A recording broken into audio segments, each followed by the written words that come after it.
Sobrang nakakagulat na balita. Grabe, PBBM, nagalit na. Nagulat si Vice President Sara Duterte, tinanggalan na ng pondo. Ayon sa nakalap nating impormasyon, hindi napigilan magalit ni Yusek Claire Castro matapos sabihing bobo ni VP Sara. Kinumpara kasi mga travel niya sa abroad sa Pangulo, pero puro gastos lang, wala namang trabahong nagagawa. Grabe si PBBM, nagalit na. Nagulat si Vice President Sara Duterte, tinanggalan na ng pondo. Tara panoorin natin. Last week or over the weekend, hindi ho na itago ni VP Sara ang kanyang, should I say, exasperation sa palitan po ninyo ng kuro-kuro tungkol sa kung ano ba ang personal at official trip. In her words, I quote her, "Yan yung example ko sa inyo na bobo talaga. Kapag gumagamit ka ng pera ng gobyerno, official business yan, kailangan mo mag-report. Kapag personal siya, walang gamit ng pera ng gobyerno, hindi mo kailangan mag-report." So ganun lang yan kasimple na kailangan ko pang explain. May buntong hininga pa po sa dulo. Would you like to respond?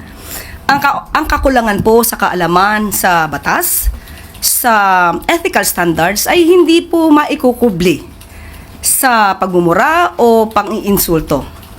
Simple lang naman po. Bakasyon o trabaho. Siya naman po ang nagbanggit na trabaho, nagtatrabaho.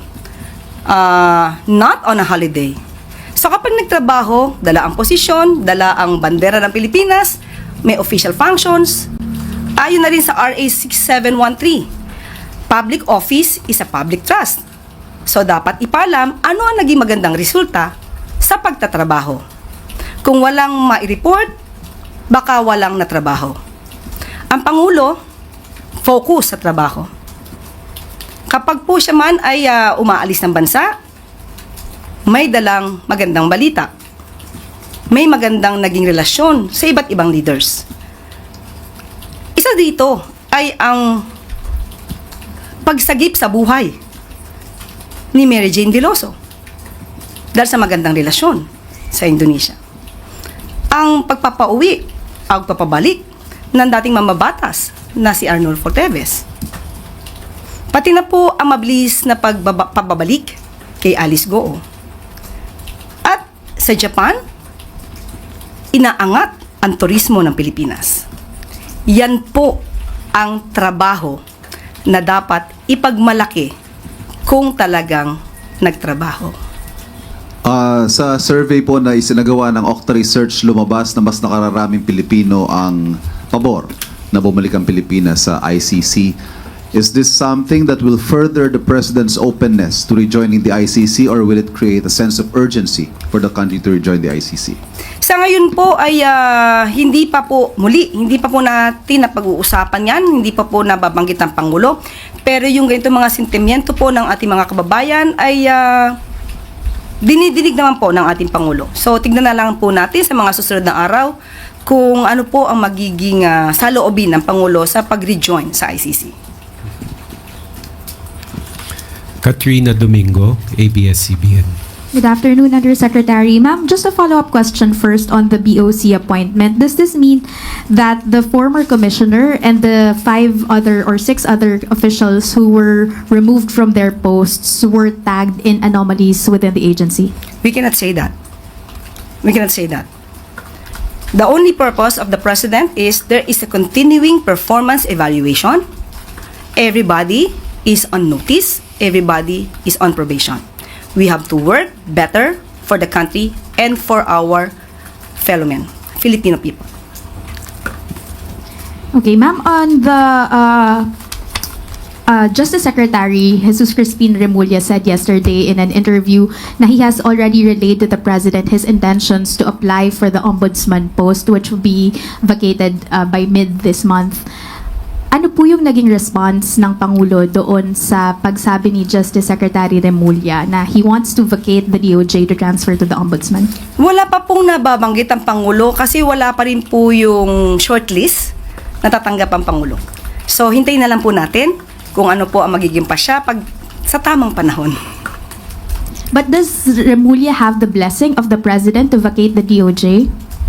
Yan po naman ay kanyang pagpapasya kay SOJ Boying Remulla. So hanggang ngayon ay wala pa naman po, hindi pa po nababakante ang Department of Justice. So hintayin na lang po natin. Jean Last Manalas. follow-up question. Meaning, ma'am, hindi pa nagpe-prepare din ng backup shortlist ang Pangulo with regard to the possible replacement of Remulla should he be accepted by the JBC? Opo. As of now, wala pa po tayo nakukuhang detalye kasi wala pa rin pong short notice para po sa posisyon ng ombudsman. Jean Mangaluz, philstar.com. Good afternoon. So the DBM is set to submit its budget to Congress, the proposed 2026 budget to Congress this month. So what can we expect, especially since very controversial yung budget natin for this year? Lagi naman po ang Pangulo, sabi nga po natin kung ano ang makakabuti sa mamamayan at para sa bansa. So ngayon po, patungkol po sa PhilHealth Funds, ito po ay isinumiti pa lang, so pag-aaralan po ito. Tandaan po natin, muli, ang gusto po ng Pangulo ay mapaganda ang buhay ng bawat Pilipino, maging mas magaan, at mabigyan ng magandang serbisyong medikal at pangkalusugan. One quick follow-up. So intact po yung PhilHealth funds for in the 2026 budget sa proposed version? Ako po, sorry po, hindi ko po nakita. Tatanungin ko po ang Pangulo. Hindi ko po nakita as of now. Lef Narciso, DZRH. Good afternoon, Yusek. Sabi po ng luwa, natapos na yung investigasyon nila. Kaugnay ng mga reklamo sa Prime Water, na isumite na po ba yung resulta ng investigasyon sa Malacanang at nabasa na ba ni Pangulong Marcos? Opo, nakatanggap na rin po tayo. Siguro nakalimutan ko lang pundalin. Ipapakita ko po sana sa inyo. Isang folder po siya, ang report, at 2 boxes ng balikbayan boxes. Ganon karami. So, nabigyan po tayo ng kopya kahapon at nabigyan na rin po ang Office of the President at ito po ay aaralin at asahan niyo po na mabilisan pong aaralin to para sa mga consumers po ng Prime Water. Pagkatapos pong maaral, ano po kaya ang susunod na hakbang? Definitely, gagawa po tayo ng legal na aksyon. Aksyon na naaayon sa batas at walang masasagasaan pero dapat para sa taong bayan. Last question, Adrian Halili, Business World.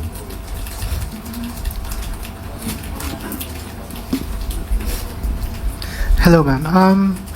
Can I have the palace's reaction on the 50 peso wage hike in NCR? And will the president support a legislated wage hike in the 20th Congress given that senators and congressmen have already filed bills on it?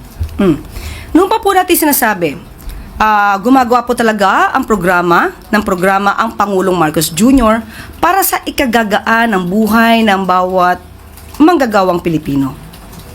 Nandyan po ang mga job fairs kung saan nagkapagbigay na po tayo mula 2022 hanggang kasalukuyang May 1st, May 1, ng 170,000 na trabaho para sa ating mga kababayan. At dahil na rin nagkaroon din po ng $27 billion investment, nakapag-create na rin po ng 350,000 na jobs nationwide. At kung nagbigay po ngayon ang Regional Tripartite Wages and Productivity Board ng 50 pesos na wage hike, yan po ang na-evaluate na maaaring ibigay sa ating mga gagawa para maibsan po ang kahit konting hirap na lumalabas po itong 1,300 per month. At sa lahat po ng kakayanin ng administrasyon at sa pakikipag-usap sa lahat ng stakeholders, mga manggagawa, mga negosyante, mga investors, lahat po ito ay pakikinggan para na rin sa kabutihan ng lahat. Hindi lamang para sa mga gawa, hindi lang para sa mga investors o sa mga negosyante, para po sa lahat. On the legislated wage hike, ma'am, will the president support it? Muli, pag-aaralan ito kung kakayanin ba talaga. Kasi kung magdudulot naman ito ng layoff dahil hindi kakayanin ng karamihang maliliit na mga negosyante, mas marami pong mahihirapang mga manggagawa dahil baka mawalan sila ng trabaho. Kaya po ito, lahat ng ito ay pag-aaralan para sa ikabubuti po ng lahat. Yusek, good afternoon po. Kumustahin ko lang po ulit yung kung meron na po bang plano meron na po bang tugon o aksyon ang gobyerno sa panukalang magpatupad po ng price ceiling sa fresh meat nakaya daw po ng mga consumer para mapasunod naman yung pagbaba po ng presyo ng baboy sa farm gate? Supposed to be ay makakasama po sana natin si Kiko today. Kaya lang nagbago po ang ating schedule, pero pinangako niya po na lahat ng ganyang katanungan ay sasagutin po itong linggong ito. Marahil po ay sa Huwebes. So, ilaan niyo lamang po ang tanong na yan kay Secretary Kiko. Isang tanong lang po dun sa CIMEPA, follow-up lang po na pinangunahan po kanina ng Pangulo. Dun po sa tax investment na binawasan, paano po ba ito, yung mga simpleng mamamayan lang po, paano po sila makakapag-invest dito? Maaari po silang turuan ng mas nakakaalam dito. Hindi po lahat tayo ay ganoon kaalam sa pagdating sa stock exchange. So meron po ito mga nagtuturo sa inyo, meron din po mga broker dito para po kayo'y maturuan. Thank you po. Maricar Sargan, Brigada. Good afternoon po, Yusek. Some U.S. lawmakers po are proposing to build an ammunition production and storage facility dyan po sa Subic, Zambales. And si Secretary Gibo Teodoro, nagpahayag na rin po ng pagiging bukas sa ideyang ito. Pero si Pangulong Marcos po kaya, bukas din po ba siya sa ganitong proposal? Since wala pa naman pong formal offer patungkol po dito, mas maganda po siguro bago natin hilingin ang tugon ng ating Pangulo is mas maganda mailatag sana sa kanya kung ano ang mga detalye dito. Ang Pangulo naman po ay doon lagi sa makakabuti sa ating bansa at makakabuti sa taong bayan. Thank you po. Ann Soberano, Bombo Radio. Yusek, good afternoon. Nagbukas na po ang 20th Congress and magsisimula na rin po after ng SONA, magsisimula na rin po yung budget deliberation. Si House Speaker Martin Romualdez at iba pang mga lawmakers is backing the calls to institutionalize a transparent budget process by opening bicameral deliberations to the public. Ano po ba yung comment dito ng Palasyo? We respect the independence of the Congress, pero kapag po ang pinag-usapan ay pagsasapubliko ng anumang transaksyon patungkol sa gobyerno, mas maganda po talaga na maging transparent ang bawat galaw ng taong bayan. Thank you, Yusek. Next, Ana Bajo, GMA News Online. Good afternoon, Yusek. Ma'am, yesterday, Ariel Nepomuceno took his oath as the new BOC Commissioner. Ma'am, may we just get the reason why Bienvenido Rubio was replaced? Katulad ng ating sinasabi, ang Pangulo, ang nais po talaga ay makapagbigay ng mas magandang serbisyo ang bawat heads of agencies, ang bawat leader na nasasakupan ng ating Pangulo. Hindi lamang po isa ang pinalitan, anim po kasama po ang commissioner ang napalitan. May mga collectors, may mga commissioners, may deputy commissioners rather, and directors. Anim po lahat sila sa Bureau of Customs. So, ang tanging gusto ng Pangulo ay maging tapat sa bansa, labanan ng smuggling, at syempre po maging transparent sa koleksyon ng revenues. Pero ma'am, what does it say po sa performance ni Commissioner Rubio? Was the President not satisfied with his leadership po? Hindi po natin masasabi yan. At kung ano man po ang naging dahilan ng ating Pangulo, malamang po ito'y patungkol pa rin para sa ikagaganda ng serbisyo sa taong bayan. Ma'am, may we just get the President's marching orders kay Commissioner Nepomuceno, and sino po kaya yung papalit sa kanya sa iniwan niyang post? Sa OCD po yan. Wala pa po, hindi pa po sa akin na ibigay yung detalye patungkol dyan. Pero ang marching order, unang-una po, dapat protectionan po, strengthen yung border protection at labanan nga po ang smuggling. At nagsisimula na po ang pamahalaan sa paglaban, sa mas matinding laban sa smuggling. Thank you, ma'am. That's it. Thank you, Yusek Claire. Financial security ng mga Pilipino, epektibo na. Pinangunahan ni Pangulong Ferdinand R. Marcos Jr. ang bell-ringing ceremony bilang pagsalubong sa mas maraming economic opportunities para sa lahat. Nilalayo ng Capital Markets Efficiency Promotion Act na baguhin ang pananaw ng ordinaryong mamamayan sa pag-invest at pagpapalago ng kanilang pondo. Ibinaba sa 0.1% ang stock investment tax mula 0.6% at tinanggal na rin ang documentary stamp tax sa mutual at unit investment funds para mabawasan ang bayarin ng mga nais mag-invest. Ginawa rin ito upang maengganyo pa ang mga Pilipinong palaguin ang kanilang pera sa stock exchange. Bukod dito, ginawa ring 20% ang final tax rates sa interest income upang padaliin ang compliance at gawing mas simple ang pagbabayad nito. May incentives din ang mga kumpanya na tumutulong sa mga empleyado na magbayad ng kanilang retirement gaya ng 50% deduction sa actual contributions.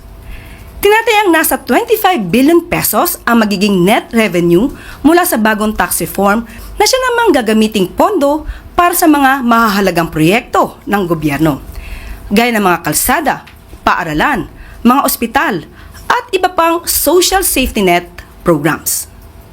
Kumpiyansa ang Pangulo na magdadala ng ginhawa ang batas na ito para sa mga ordinaryong Pilipinong gustong paunlarin pa ang kanilang sarili. Diin ng Pangulo, nais ng pamahalaan na alisin ang mga balakid at palawakin pa ang oportunidad ng mga Pilipino sa pag-unlad. Kahapon ay binigyang parangal ni Pangulong Ferdinand R. Marcos Jr. ang 43 outstanding farmers and fisherfolk sa 50th Gawad Saka Award sa Nueva Ecija. Sa isang mensahe, sinabi ng Pangulo na hindi matatawaran ang kahalagahan ng ating mga magsasaka, gayong hindi lang pamilya nila ang kanilang pinapakain, kundi ang buong bansa. Kaya kaagapay rin sila ng Pangulo sa Benting Bigas, Meron na program. Nakadaupang palad din ng Pangulo ang awardees sa isang pagpupulong kung saan malugod niyang sinagot ang mga katanungan ng mga farmers and fisherfolk. Tiniyak ni Pangulong Marcos Jr. ang suporta ng gobyerno para sa mga magsasaka at mangingisda sa pamamagitan ng mga proyektong pang-agrikultura. Malinaw ang mensahe ng Pangulo sa ating farmers and fisherfolk. Katuwang ninyo ang gobyerno mula pagbili ng punla hanggang panahon ng ani. Kapakanan ng magsasaka at agrikultura, patuloy ang pag-unlad sa Nueva Ecija. Pinangunahan ni Pangulong Marcos Jr. ang turnover ng 16 Mobile Soil Laboratory o MSL sa mga magsasaka upang pataasin pa ang kalidad ng kanilang pananim. Gamit ang MSL, kaya nang suriin ng mga farmers ang lupang kanilang sinasaka para alamin kung anong sustansya ang kailangan nito para sa mas masaganang ani. Layunin ng MSL Distribution Program na paluwigin pa ang kaalaman ng ating mga magsasaka bilang paghahanda sa mga hamon na dala ng climate change, soil degradation at food insecurity. Bukod sa mobile soil laboratories, pinangunahan din ni Pangulong Marcos Jr. ang inaugurasyon ng Rice Processing System o RPS at ang turnover ng dagdag na farming machineries. Gamit ang RPS, mas magiging efficient na ang pagproseso ng palay. Kung noon ay 58 sacks of rice lang ang kayang i-produce mula sa 100 sacks of palay, ngayon ay pwede nang umabot sa 65 sacks ang yield nito. Makakaasa ang ating mga farmers sa mas magandang harvest yield at mas malaking kita mula sa makabagong teknolohiya sa pagsasaka. Makikinabang din ang mga 17 farmers cooperatives mula sa Nueva Ecija sa mga bagong tractors at harvesters na kaloob ng administrasyon. Ayon sa Pangulo, nararapat lamang na suportahan ang ating farmers dahil sa pag-asang tinatanim nila ay para sa ikauunlad ng bayan. Dahil sa bagong Pilipinas, may ginhawa sa modernong pagsasaka. Good news pa po para sa ating mga drivers. Bukod sa oil price rollback, magkakaroon din ng fuel discounts para sa mga motorista ayon sa Department of Energy. Bunsod nito ang patuloy na pagbaba ng presyo ng langis sa pandaigdigang merkado. Ayon sa DOE, mula ngayong araw ay bababa ng 1 peso 70 cents ang gasolina, 2 pesos 20 cents ang diesel at 2 pesos and 30 cents naman ang kerosene. Samantala, 9 oil companies na ang nangakong magbibigay ng fuel discount sa mga motorista, kabilang ang mga PUV, TNVS at mga non-PUV drivers. Alinsunod ito sa panawagan ng Pangulo na magkaisa ang gobyerno at private sector para tulungan ang taumbayan na salagin ang epekto ng pagbago-bagong oil prices sa world market. Makakaasa ang PUVs at non-PUVs sa fuel discounts mula sa Petron, Shell, Caltex, Sea Oil, Phoenix, PTT, Jetty, Clean Fuel at Petrogas. May discount naman mula sa Shell, Sea Oil at Phoenix para sa mga TNVS drivers. Isa pang magandang balita, 6 na shipping containers na naglalaman ng smuggled agricultural products nasabat. Pinangunahan ni Agriculture Secretary Francisco Tio Laurel ang inspeksyon ng mga shipping containers na may lamang smuggled agricultural products sa Port of Manila. Alinsunod ito sa direktiba ng Pangulo na paigtingin pa ang kampanya kontra smugglers at mga iligal na produktong sumisira sa ekonomiya at kalusugan ng bansa.